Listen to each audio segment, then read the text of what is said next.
Present a brief discussion on the letter written by John Keats to Benjamin Bailey on November 22, 1817.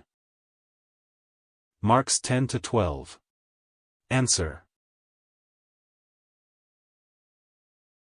John Keats, the world-illustrious Romantic poet, is also equally famous for his 240 much-read and researched letters. These letters, besides being a record of his painful life and conditions, serve as great literary treasure of critical interest and aesthetic philosophy. These letters provide an excellent window into his poems, revealing his thoughts on poetry and the inspiring ideas that form part of the creative writing process. Let us have a perusal of the philosophical and critical concepts of his famous letter addressed to one of his close friends. To Benjamin Bailey, November 22, 1817. This letter traces prolific development in his poetic philosophy and his findings of poetry as an aesthetic art. Keats opines genius and heart are different phenomenons residing in the same body. Men who are genius are elevated or heightened, and their effort on the general people will affect them as certain chemicals from earth have an effect on people. However, those who are themselves endowed with potential, intellectual power and have mastered themselves, do not get swayed by the genius existing around. Then Keats, referring to his ailment and relating it to imagination, says how he expects to see all his troubles end. The human heart incorporates immense compensation, love and the truth of imagination. Human nature is capable of immeasurable power and is connected to that source of fountain from where these good things flow into human beings. Keats is hinting at the creator and divine powers.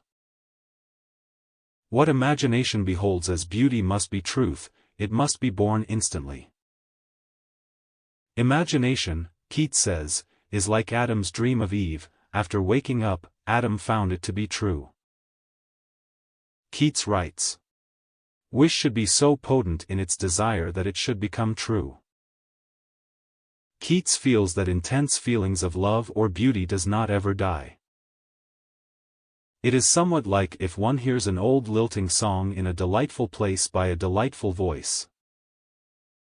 It carries the same spirit of joy in one's heart when they hear it again in some other situation, provided they keep the same intensity of feeling attached to it that they felt in the beginning. Keats says that at the height of ecstasy, the preliminary image lies with the person and can be seen even afterwards whenever the same experience gets repeated.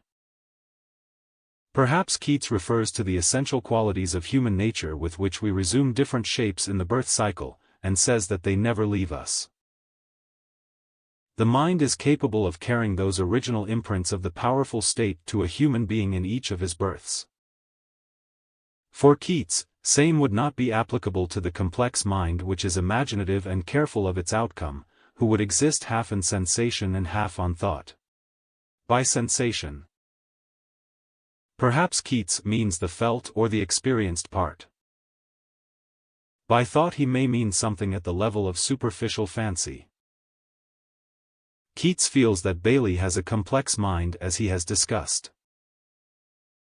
He suggests Bailey to know God first, through the sources that are available on earth, besides growing in knowledge and knowing everything.